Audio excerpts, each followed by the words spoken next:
না এই অবনা সব দিতেছে না খাই হলিক্সটা খাই যাই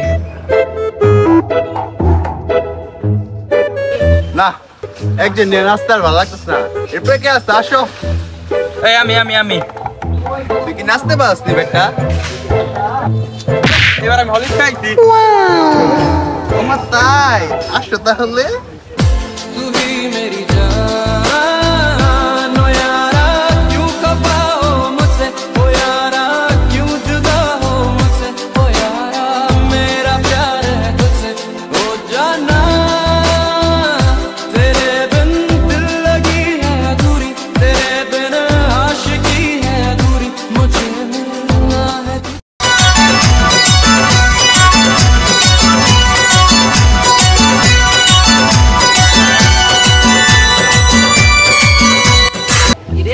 রাজা ভাই রসমালাই না